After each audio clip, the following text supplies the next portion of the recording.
रुग्णालयामध्ये ज्या काही औषधी पेशंटला दिल्या जातात तर सगळ्यात पहिले त्याचा पुरवठा आपल्याला कोण आणि कशा पद्धतीने? आपल्याकडे दोन प्रकारच्या याच्या पुरवठा होतात. एक तर आपण टेंडर करतो आणि एक आपल्याकडे शासनाकडून त्याचा पुरवठा होत असतो. अच्छा, म्हणजे स्टँडर्ड ऑपरेटिंग प्रोसिजर कशी आहे सर? स्टँडिंग ऑपरेटिंग प्रोसिजर आपल्याकडे ज्यावेळेस ड्रग्ज सप्लाय करतात त्यावेळेस आपल्याकडे कंपनी आपल्याकडे सर्टिफिकेट देते की त्याचं ड्रग्ज वापरण्यात योग्य आहे की नाही.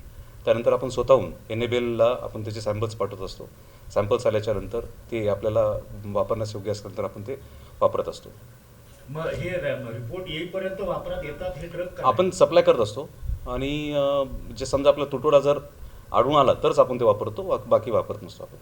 म्हणजे कुठलाही ड्रग आल्यानंतर साधारणपणे 6 महिने वर्ष 2 ते 3 महिन्यामध्ये ते आपल्याकडे NABLचे रिपोर्ट्स आल्यानंतर आपण ते वापरत आणत असतो. म्हणजे आता NABLच्या रिपोर्टमध्ये कुठले ड्रग जे आहेत ते फ्युरियस आपल्याकडे याच्यामध्ये फ्युरियस ड्रगमध्ये आपल्याकडे NABLचा एक ड्रग आपल्याकडे अमॉक्सक्लॅब एका कंपनीचं आपल्याकडे थोडंसं स्पुरियस म्हणून आढळलेलं आहे. तसं आपण FDAला पण कळवलेलं आहे आणि FDAने आपल्याला ते टॅबलेट सीज केलेले आहेत. किती साधारणतः 1.5 लाख टॅबलेट्स सध्या अमॉक्सक्लॅबचे आपल्याकडे. कशाच्या वापराचे टॅबलेट? अमॉक्सक्लॅब हे अँटीबायोटिक असतं, पूर्ण अडल्ट पेशंटसाठी आपण वापरतो ते.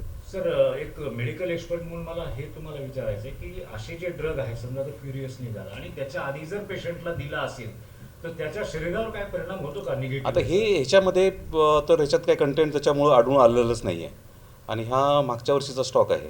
त्यामुळे असं मला वाटत नाही कोणाला काय परिणाम झाला असेल.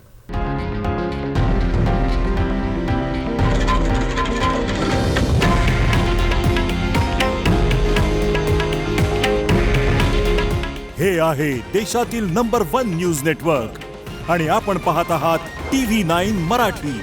काळजी तुमची, हित महाराष्ट्राचं.